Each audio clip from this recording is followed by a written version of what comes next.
Students, welcome back. आज का जो हमारा टॉपिक है वो है माइग्रेशन इन फिशेस। तो सबसे पहले आप इसका स्क्रीनशॉट ले लीजिए।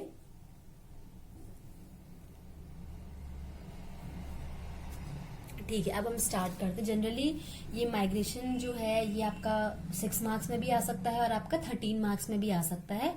तो इसीलिए ये बहुत एक इम्पॉर्टेंट टॉपिक है। और जनरली जब आएगा माइग्रेशन इन फिशेस तो आप डायरेक्टली स्टार्ट इसे नहीं करेंगे। पहले आप थोड़ा सा इंट्रोडक्शन देंगे कि जो फिशेस हैं वो सुपर क्लास स्पाइसेस को बिलोंग करती हैं, और उसके बाद थोड़े उसमें 1.5 पेज आप पहले उसकी कैरेक्टरिस्टिक्स को डिफाइन करेंगे, एक्सप्लेन करेंगे। मैंने एक वीडियो डाली है अपने यूट्यूब पे, आप देख सकते हैं। वहां पे मैंने आपको पाइसेस के जनरल कैरेक्टरिस्टिक्स दिए हुए हैं। अब स्टार्ट करते हैं। सबसे पहले माइग्रेशन इन फिशेस क्या है कि जब एनिमल्स जो हैं वो एक रीजन से दूसरी जगह माइग्रेट करते हैं उसको हम बोलते हैं सीजनल माइग्रेशन। अब क्या होता है, जनरली जब इंडिविजुअल या फिर ग्रुप ऑफ इंडिविजुअल्स माइग्रेट करते हैं तो वो एक ओल्ड हैबिटेट से न्यू हैबिटेट में जाते हैं, उनको एक नया हैबिटेट मिलता है। पर्पस, अब फिशेस में बात कर रहे हैं। फिशेस में जनरली क्या होता है कि जो माइग्रेशन का जो पर्पस होता है, मतलब एक जगह से दूसरी जगह जाने का जो एक पर्पस होता है वो होता है ब्रीडिंग और फीडिंग। ब्रीडिंग का मतलब एग्स ले करने के लिए, स्पॉनिंग के लिए, फर्टिलाइजेशन के लिए, एग्स की हैचिंग के लिए।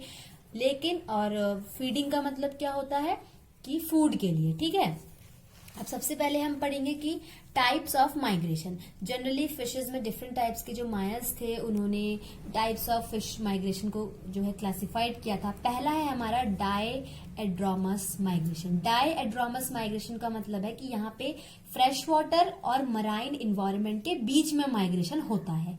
ठीक है, अब डायएड्रोमस मतलब दो चीजें हैं यहाँ पे। डाय मतलब दो है यहाँ पे, यार एक फ्रेश वाटर है और एक मराइन वाटर है। अब डायएड्रोमस माइग्रेशन होता है हमारा 2 टाइप्स का। पहला है हमारा एनाड्रोमस माइग्रेशन, दूसरा है कैटाड्रोमस माइग्रेशन। एनाड्रोमस माइग्रेशन जो है, जब क्या होता है कि फिशेस जो हैं वो सी से फ्रेश वाटर में माइग्रेट करती हैं फॉर स्पॉनिंग। सी से जब वो फ्रेश वाटर में माइग्रेशन करेंगी ब्रीडिंग के लिए, उसे हम बोलेंगे एनाड्रोमस माइग्रेशन। जैसे कि अटलांटिक सैल्मन हो गया, आपका सैल्मन। विंटर्स में क्या होता है कि दोनों जो सेक्सेस हैं, मतलब मेल और फीमेल है, वो क्या करते हैं, अपने जो फीडिंग ग्राउंड है या जो उनका पुराना हैबिटेट है उसको वो छोड़ देते हैं। ठीक है, सी पे, और वो कहाँ जाते हैं, माइग्रेट करते हैं towards fresh water. Fresh water के टूवर्ड्स वो माइग्रेट करते हैं, towards the water mountain streams after selection. और जब उनको वहां पे एक सुटेबल एक प्लेस मिल जाती है जहां पे उनको लगता है कि यहाँ पे ये प्लेस जो है ब्रीडिंग के लिए, स्पॉनिंग के लिए सुटेबल है, तो वहां पे वो एक क्या बनाती है, नेस्ट बनाती है। स्वॉलो लाइक नेस्ट वहां पर वो बनाएंगी स्पॉनिंग के लिए। फिर वहां पे स्पॉनिंग होगी।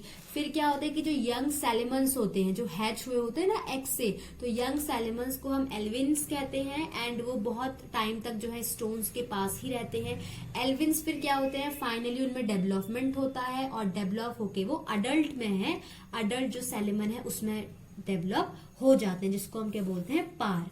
फर्टिलाइजेशन के बाद क्या होता है, जो फिशेज होती हैं, फर्टिलाइजेशन के बाद हो गया आपका माइग्रेशन के बाद फिशेज बहुत एग्जॉस्ट हो जाती है, मतलब बहुत थक जाती है, तो वो क्या करती हैं कि वापस से जो सी है वहां पे रिटर्न करती हैं और कुछ टाइम बाद वो अपने आप को रिकवर करती हैं, अपनी एनर्जी को रिकवर करती हैं और वापस से फिर वो क्या करती हैं, फ्रेश वाटर की तरफ को माइग्रेट करती हैं फॉर ब्रीडिंग। आप ये देख सकते हैं, देखिए यहाँ पे मैंने सैलेमन का डायग्राम बनाया है, अडल्ट सैलेमन का, पार कहते हैं हम इसको। ठीक है, दूसरा आता है हमारा कैटाड्रोमस माइग्रेशन।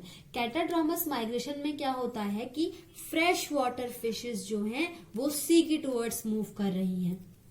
एनाड्रोमस में तो सी से फ्रेश वाटर की तरफ को मूवमेंट हुआ, लेकिन कैटाड्रोमस में क्या होता है कि फ्रेश वाटर फिशेस सी की टुवर्ड्स मूव करती हैं। ठीक है, जैसे कि इंडियन लॉन्ग फिन ईल हो गया, आपका यूरोपियन ईल हो गया। जनरली जो एनाड्रोमस माइग्रेशन और कैटाड्रोमस माइग्रेशन है वो क्या है, स्पॉनिंग माइग्रेशन है, मतलब दोनों में ही क्या होता है, स्पॉनिंग के लिए, ब्रीडिंग के लिए माइग्रेशन होता है। तो ये जो एनाड्रोमस और कैटाड्रोमस माइग्रेशन है ये स्पॉनिंग माइग्रेशन है। अब हम बात करेंगे, तो अब क्या होता है कि अब क्या है कि माइग्रेशन करने के लिए उनको एक स्टिमुलस मिलता है। तो स्टिमुलस फिशेस को ये कब लगता है कि अब हमें माइग्रेशन करना चाहिए, जब उनके जो गोनैड्स हैं वो प्रॉपर तरीके से डेवलप हो जाते हैं रिवर में। गोनैड्स का मतलब होता है जो रिप्रोडक्टिव ग्लैंड्स होते हैं, जैसे अगर हम ह्यूमंस की बात करें तो गोनैड्स का मतलब होता है टेस्टिस हो गया, ओवरी हो गई, ठीक है। तो जब उनको लगता है कि गोनैड्स उनके मैच्योर हो चुके हैं तो तब उनको स्टिमुलाई मिलता है कि अब उन्हें माइग्रेशन करना है। अब जैसे क्या होता है कि बिफोर इट एंटर, जब जो है ईल सी में एंटर करती है, वो फ्रेश वाटर से सी की तरफ को मूव करती है ना, तो जब वो सी में एंटर करती है तो क्या होता है कि उनमें चेंजेस आते हैं उनकी बॉडी में। जैसे कि उनकी आईज जो है वो थोड़ी बड़ी हो जाती है, इनलार्ज जाती है, फेस उनका थोड़ा शार्प हो जाता है, उनका उनमें कलरेशन जो है वो चेंज हो जाता है, वो डार्क कलर के हो जाते हैं और ज्यादा। उनकी जो बेली है वो पहले येलो कलर की होती है और उसके बाद वो सिल्वर कलर में चेंज हो जाती है, ठीक है। तो ये चेंजेस आते हैं ईल में जब वो माइग्रेशन करती है सी से फ्रेश वाटर की तरफ को, ठीक है। उससे पहले ये चेंजेस आ जाते हैं। माइग्रेशन के टाइम पे क्या होता है कि जो ईल्स हैं वो लॉन्ग डिस्टेंस ट्रैवल करती हैं, जिस वजह से उनकी इनॉर्मस अमाउंट में एनर्जी जो है वो लॉस होती है, स्पेंड होती है, ठीक है। और वो उस टाइम पे फीड नहीं करते हैं तो वो और ज्यादा थिन हो जाते हैं। ऑस्मोटिक प्रेशर जो है ब्लड का वो बढ़ जाता है और साइज जो है उनके स्विम ब्लैडर का वो डिक्रीज हो जाएगा। अब क्या होता है कि जैसी ही जो अडल्ट ईल है वो एग्स ले करती है, जैसी क्या होता है ब्रीडिंग होती है, स्पॉनिंग होती है, अडल्ट ईल वैसी ही मर जाती है। वो क्या करती है, अडल्ट ईल डाई, ठीक है। फर्टिलाइज्ड, फिर क्या होता है, एग्स की फर्टिलाइजेशन होती है और फर्टिलाइज्ड एग्स में से क्या होता है, जो नए जो यंग वंस है, जो नई जो ईल है वो जो है हैच आउट होती है। और पहले तो लार्वा ही निकलेगा उसमें से, तो वो क्या होता है कि जनरली ट्रांसपेरेंट रिबन लाइक लार्वे होते हैं। देखिए ये है, ये देखिए रिबन लाइक लार्वे हैं ये। और उस लार्वा को हम क्या बोलते हैं, लेप्टोसिफेली। लेप्टोसिफेली सबसे पहले लार्वा निकलता है, फिर लेप्टोसिफेली का डेवलपमेंट होगा, उससे क्या बनेगा, एल्वर लार्वे बनेंगे, ठीक है। उसके बाद क्या होगा, अल्टीमेटली फिर ये एल्वर लार्वे जो है ये एक अडल्ट ईल में क्या हो जाता है, डेवलप हो जाता है। और अडल्ट ईल क्या करती है, मेच्योरिटी के बाद वो वापस से फिर सी की तरफ को मूव करती है, सी की तरफ को मूव करेगी और अगेन क्या होगा, ये साइकिल वापस से रिपीट होगी, ठीक है। ये है आपका कैटाड्रामस माइग्रेशन। तो एनाड्रामस माइग्रेशन और कैटाड्रामस माइग्रेशन जो है वो क्या है, स्पॉनिंग माइग्रेशन है। स्पॉनिंग माइग्रेशन हम इनको क्यों कह रहे हैं, क्योंकि यहाँ पे फिशेस के माइग्रेशन का मेन मोटिव ये है कि स्पॉनिंग के लिए, ब्रीडिंग के लिए।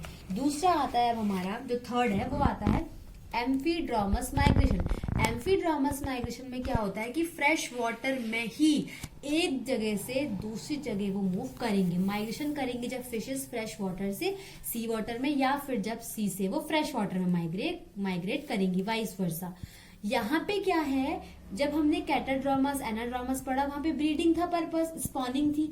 यहाँ पे क्या होता है, फूड के लिए माइग्रेशन होता है और माइग्रेशन जो है वो रेगुलरली होता है at some specific stage of life cycle, ठीक है। ये चीजें हैं। अब हम पढ़ेंगे जो हमारा सेकंड है वो है पोटैमोड्रामस माइग्रेशन। तो पोटैमोड्रामस माइग्रेशन में क्या होता है कि यहाँ पे फिशेस एंटायरली माइग्रेट करती हैं फ्रेश वाटर में, ठीक है। जैसे कि यहाँ पे दो चीजें नहीं है, फ्रेश वाटर और मराइन वाटर यहाँ पे नहीं है। यहाँ पे क्या होता है कि एंटायरली फ्रेश वाटर में क्या होता है, फ्रेश वाटर में एक ही जगह से दूसरी जगह क्या होता है, वो माइग्रेशन शो करते हैं। जैसे कि कार्प्स हो गया, टॉर्ट्स हो गए, वो लॉन्ग डिस्टेंस तक ट्रेवल करते हैं और जहां पे उनको एक सुटेबल स्पॉनिंग ग्राउंड मिलता है तो वहां पे वो क्या करते हैं, स्पॉनिंग होती है, ब्रीडिंग होती है। और एक बार ब्रीडिंग हो गई, स्पॉनिंग हो गई, फिर वापस से वो अपने फीडिंग एरिया में क्या करते हैं, रिटर्न हो जाते हैं। फीडिंग एरिया मतलब कि जहां जिस जगह पे वो पहले से थे, जिस जगह से उन्होंने माइग्रेट किया, वो वापस स्पॉनिंग के बाद वहां पे चले जाते हैं, क्योंकि उनका मेन जो मोटिव है वो स्पॉनिंग है। जब एक बार जो मोटिव है वो कंप्लीट हो चुका है तो वो वापस से उसी प्लेस में रिटर्न कर जाएंगे जहां से उन्होंने माइग्रेशन किया था, जहां से वो माइग्रेट हुए थे। अब क्या है, ये तो हमने डिफरेंट टाइप का माइग्रेशन पढ़ा। अब हम पढ़ेंगे कि पर्पस के बेसिस पे माइग्रेशन क्या होते हैं। जैसे कि सबसे पहले आता है हमारा, जो सबसे पहले चीज आती है वो है on the basis of purpose. जैसे पहला आता है एलिमेंटल माइग्रेशन। एलिमेंटल माइग्रेशन जो है ये माइग्रेशन जनरली किस लिए होता है, फॉर फूड प्रोक्योरमेंट, मतलब फूड के लिए होता है, फीडिंग के लिए जब माइग्रेशन होगा तो उसे हम कहेंगे एलिमेंटल माइग्रेशन। उसके बाद अब आप सबसे पहले इसका स्क्रीनशॉट ले लीजिए नोट्स का।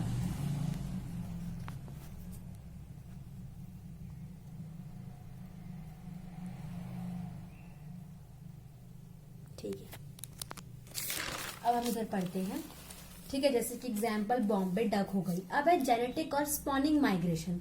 जेनेटिक या स्पॉनिंग माइग्रेशन क्या होता है कि जब माइग्रेशन फिशेस जो है मेनली रिप्रोडक्शन के लिए करती हैं, ये हमने पहले पढ़ा अभी, कैटाड्रोमस, एनाड्रोमस। तो क्या होता है कि अब ये जनरली मतलब जब ब्रीडिंग के लिए माइग्रेशन क्यों करती हैं, ताकि उनको जो है एक बेटर सर्वाइवल जो है स्पीशीज को मिल सके और एक प्रॉपर उनको एक सुटेबल प्लेस मिल सके जहां पे प्रॉपर एग्स का डेवलपमेंट हो सके, ठीक है। इसीलिए ये जनरली क्या करते हैं, स्पॉनिंग के लिए माइग्रेशन करते हैं, जैसे कि टेन्यूलेसा इलिशा, ठीक है।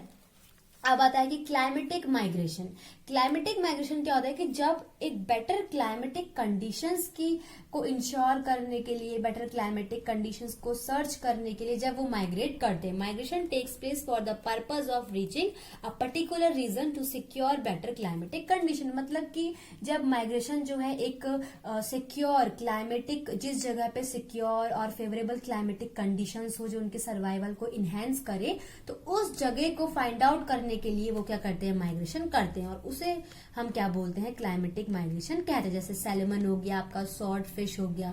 अब क्या है, एक एक्स्ट्रा एक जो यहाँ पे मैं बताना चाहूंगी वो है शोरवर्ड माइग्रेशन। शोरवर्ड क्या होता है, मतलब शोर के टूवर्ड्स, हम सी शोर बोलते हैं। सी शोर मतलब सी का जो किनारा होता है, ठीक है, उसे हम बोलते हैं शोर। तो जब फिशेस क्या होती हैं, वाटर से शोर के टूवर्ड्स, जो शोर है, शोर में क्या होता है कि थोड़ी लैंड आ जाती है वहां पे। सी शोर मतलब किनारे में क्या होती है, थोड़ी लैंड होती है, फिर वहां पे थोड़ा पानी होता है, तो वो है शोर। तो जब फिशेस क्या करती हैं, वाटर से लैंड के टुवर्ड्स माइग्रेट करेंगी। लैंड का मतलब ये नहीं कि लैंड में तो वो रह ही नहीं सकती है पानी के बिना। लैंड का मतलब है शोर में, सी शोर में, मतलब जो किनारा है जहां पे थोड़ा पानी भी होता है और लैंड भी होती है, जमीन भी होती है, ठीक है। जनरली ईल जो है माइग्रेट करती है वन पॉन्ड से दूसरे पॉन्ड में वाई मॉइस्ट मीडो ग्रास, ठीक है। अब आता है कि इसके एडवांटेजेस क्या हैं, फिशेस जो माइग्रेशन शो करती है उसके एडवांटेजेस क्या है। जनरली जब फिशेस माइग्रेट करती हैं तो उनको जो है बेटर क्लाइमेटिक कंडीशंस मिलती हैं, ब्रीडिंग प्लेस मिलता है, उनको बेटर अडेप्टेशंस मिलती हैं नई प्लेसेस में, और फिर there will be wide distribution. और क्या है, जब फिशेस एक ही जगह पे रहेंगी तो वहां पे तो वो डिस्ट्रीब्यूशन है नहीं। जब फिशेस माइग्रेट करेंगी तो क्या होंगी, उनका डिस्ट्रीब्यूशन होगा, ठीक है, ये चीजें हैं। और क्या है, लेस कंपटीशन होगा। उसके बाद क्या है कि प्रीडेटर्स से सेफ्टी उनको एक मिल जाएगी जब प्रीडेटर्स से वो बचने के लिए माइग्रेट करते हैं। और वो क्या होते हैं कि डिफरेंट प्लेसेस पे क्या करेंगे, जब माइग्रेट करेंगे तो वहां पे उनकी जो स्पीशीज है वो डिस्पर्स होंगी। ब्रीडिंग जब वो करेंगे अलग अलग जगहों पे, तो उन जगहों पे उनकी स्पीशीज जो है वो फैल जाएंगी, स्प्रेड हो जाएंगी। तो ये सब रीजंस है एडवांटेज, और इसी रीजंस की वजह से क्या होता है, वो अपना माइग्रेशन जो है शो करती हैं। और ये उसके एडवांटेजेस हैं कि माइग्रेशन से बहुत से एडवांटेजेस हैं। डिसएडवांटेज भी है, मैं आपको बता देती हूँ। डिसएडवांटेज ये है कि जब फिशेस माइग्रेट करती हैं तो वहां पे क्या होता है कि जो हायर फिशेस हैं, जो उन फिशेस को खाती हैं, उन फिशेस पे वो फीड करती हैं, तो उनके लिए ये एक नेगेटिव पॉइंट है, ठीक है, ये चीजें हैं। और जब वो मूव करती है, जब वो माइग्रेशन करती है दूसरी जगह पे, तो क्या होता है, उनकी बहुत ज्यादा अमाउंट में एनर्जी लॉस होती है, तो उनको रिकवर होने में टाइम लगता है। तो ये कुछ डिसएडवांटेजेस हैं। आप इसका स्क्रीनशॉट ले लीजिए एक बार नोट्स का। तो होपफुली आपको समझ में आई होगी। तो जो नेक्स्ट वीडियो है उसमें मैं डिफरेंट टाइप्स ऑफ फिन्स जो है फिशेज में वो बताने वाली हूँ। So thank you.